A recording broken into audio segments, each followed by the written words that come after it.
L'Organisation internationale du travail a été créée en 1919 à la fin de la Première Guerre mondiale, incarnant la conviction qu'une paix universelle et durable ne pouvait se bâtir que sur la base de la justice sociale. Il en résulte une organisation tripartite unique en son genre qui réunit gouvernement, employeurs et travailleurs pour promouvoir la justice sociale par le travail décent. En 1969, à l'occasion de son 50e anniversaire, l'OIT a reçu le prix Nobel de la paix. En 2017, son mandat pour la paix a été révigoré par l'adoption de la recommandation numéro 205 sur l'emploi et le travail décent pour la paix et la résilience. Cette recommandation fournit un cadre normatif unique du monde du travail pour prévenir et répondre aux effets dévastateurs des crises sur les économies et les sociétés. Basée sur 4 piliers, la création d'emplois, la protection sociale, les droits du travail et le dialogue social, le travail décent place les personnes au cœur du développement. Le travail décent est synonyme de dignité, d'égalité, de revenus équitables et de conditions de travail sûres. Il donne une voix aux travailleurs, en particulier aux populations vulnérables. Il permet de les protéger de l'exploitation et ouvre la voie à un avenir inclusif, durable et égalitaire. Beaucoup trop de personnes vivent encore dans des environnements fragiles ou touchés par des conflits. Le changement climatique ainsi que les conflits violents et les catastrophes ont des coûts économiques considérables et sont liés au chômage et au déficit de travail décent par un cercle vicieux. Les crises, dont la pandémie du Covid-19, peuvent freiner le développement économique durable et exacerber l'injustice sociale et les inégalités entre les sexes. Cela signifie qu'il y a moins d'emplois disponibles ou des emplois de mauvaise qualité. Par exemple, les conflits et la violence peuvent accroître le travail informel, en particulier pour les jeunes et les femmes. Le chômage et les déficits de travail décents, comme par exemple le travail des enfants et le travail forcé, le manque de liberté d'association et la discrimination sur le lieu de travail peuvent déclencher ou exacerber des griefs et conduire à des conflits. D'autre part, l'accès à un travail décent est essentiel pour la paix et la stabilité qui, à leur tour, créent les circonstances dans lesquelles l'économie et la société peuvent prospérer, des emplois peuvent être créés, les travailleurs et les employeurs peuvent s'organiser et la qualité des emplois peut être régulièrement améliorée en tenant compte de la dimension de genre. Tout cela renforce la paix à travers un cercle vertueux.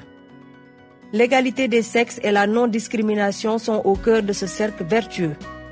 La suppression des inégalités entre les sexes et le renforcement de l'autonomisation des femmes sont une condition préalable à la justice sociale et à une paix durable et inclusive.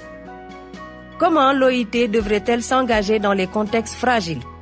En joignant ses forces à celles des autres agences des Nations Unies et des principales parties prenantes à travers le nexus humanitaire, développement et paix, en veillant à ce que les voix des organisations de travailleurs et d'employeurs soient entendues.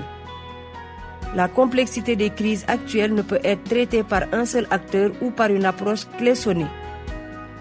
Les réponses humanitaires, le développement durable et le maintien de la paix sont les 3 côtés d'un même triangle.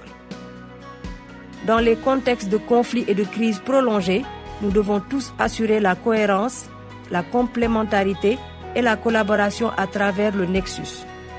Les partenaires nationaux et locaux, en particulier les gouvernements et les organisations de travailleurs et d'employeurs, doivent jouer un rôle de premier plan dans ce processus.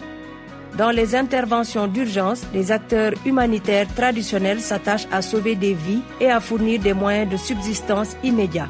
Bien que nécessaires, ces mesures doivent s'inscrire dans une version à long terme du développement qui s'attaque également aux causes profondes qui ont rendu la société et l'économie vulnérables en premier lieu. C'est ce que nous appelons le nexus humanitaire, développement et paix. Quel est le rôle de l'OIT dans le nexus humanitaire, développement et paix? L'OIT peut intervenir dès la phase humanitaire avec, par exemple, la création immédiate de moyens de subsistance et des programmes de protection sociale tels que les transferts d'argent. Mais ces initiatives doivent être intégrées dans des politiques d'emploi et de protection sociale durables à long terme qui s'attaquent aux facteurs de conflit d'une manière inclusive et fondée sur les droits. Le programme phare de l'OIT, Emploi pour la paix et la résilience, EPR, en est un exemple. Le programme EPR procure des avantages immédiats et rapides dès la phase humanitaire grâce à une approche intégrée, sensible aux conflits et fondée sur les ressources locales qui s'inscrit pleinement dans des stratégies de développement à plus long terme axées sur les points suivants. La création d'emplois directs et la sécurité des revenus par la réhabilitation ou la construction d'infrastructures à haute intensité de main-d'œuvre, améliorer les compétences pour l'employabilité, soutenir le travail indépendant, les entreprises et les coopératives, mettre en relation l'offre de la demande de travail par le biais de services d'emploi. Ces objectifs clés sont atteints par le renforcement des institutions, le respect et la promotion des principes et droits fondamentaux au travail et le dialogue social afin de renforcer la cohésion sociale et la résilience aux chocs futurs, en particulier pour les jeunes et les femmes. Que signifie de contribuer au P du Nexus, la paix? Le secrétaire général des Nations Unies a appelé toutes les entités de l'ONU à intégrer l'objectif commun de pérennisation de la paix dans leur travail et dans leur planification stratégique. Au minimum, toute initiative dans un contexte fragile doit être sensible au conflit car elle risque de faire du tort. Il est crucial de comprendre clairement les causes profondes du conflit et de la fragilité, ainsi que les sources de résilience et de paix dans chaque situation. D'autant plus que les crises comme celle de Covid-19 touchent de manière disproportionnée des personnes déjà vulnérables ou marginalisées, notamment les populations déplacées de force, les communautés d'accueil, les personnes handicapées, les femmes et les jeunes. C'est pourquoi, en phase avec l'ensemble des Nations Unies, l'OIT met de plus en plus l'accent sur la nécessité de s'assurer que ces interventions apportent une contribution positive à la paix. Car il n'y a pas de développement durable sans paix et pas de paix sans développement durable.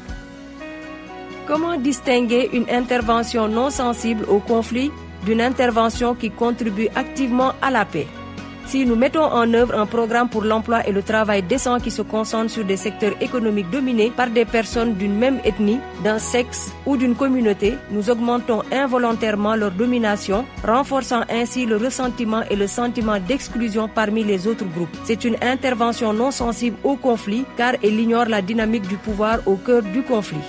Au contraire, si nous sélectionnons des secteurs en fonction des opportunités d'emploi et de développement commercial qu'ils offrent à tous les groupes ethniques et à tous les sexes, y compris ceux qui sont actuellement marginalisés, nous créons une économie plus inclusive et réduisons les ressentiments. Il s'agit d'une programmation sensible au conflit, mais nous pouvons aller plus loin.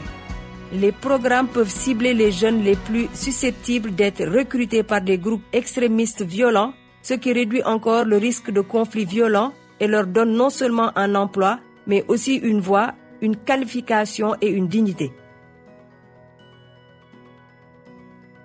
Comment le travail décent peut-il contribuer explicitement à la paix? Un programme d'emploi et de travail décent sensible aux conflits et contribuant à la paix doit aborder simultanément le manque d'opportunités économiques, le manque de contacts et l'exigence de grief et de perception d'injustice sociale à travers l'agenda du travail décent. Premièrement, l'emploi inclusif et le revenu qui est associé augmentent le coût d'opportunité de l'engagement dans la violence. Lorsque les populations en âge de travailler ont accès à des moyens de subsistance et à des emplois décents assortis d'une protection sociale adéquate, elles peuvent être moins enclines à la violence. Deuxièmement, si le conflit est alimenté par des perceptions négatives et la méfiance entre les groupes, les programmes d'emploi décents peuvent promouvoir la cohésion sociale en augmentant les contacts constructifs entre les groupes. Par exemple, en incluant des compétences en matière de cohésion sociale dans les programmes de formation professionnelle ou en créant des opportunités de dialogue, notamment entre le gouvernement, les organisations de travailleurs et d'employeurs, ces programmes peuvent briser les stéréotypes et renforcer la compréhension et la confiance mutuelle. Troisièmement, les conflits sont souvent liés à des griefs découlant des inégalités, de la discrimination, du non-respect des droits de l'homme et du travail, de l'exclusion et du sentiment d'injustice.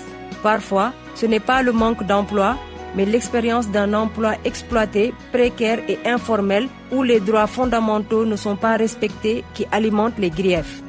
Les initiatives en faveur du travail décent qui encouragent la participation par le biais du dialogue social peuvent répondre aux griefs et faire en sorte que toutes les voix soient reconnues et entendues. Elles peuvent également renforcer l'autonomie des femmes et des groupes marginalisés tels que les populations autochtones, les personnes déplacées de force et les personnes handicapées en leur permettant de devenir des acteurs du changement et des leaders de la paix.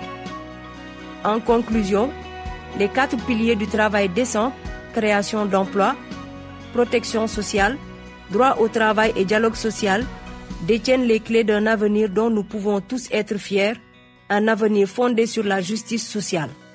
Lorsque nous exploitons le pouvoir de transformation du travail décent pour tous afin de nous attaquer aux causes des conflits, nous pouvons construire des sociétés plus pacifiques, plus inclusives et plus égalitaires.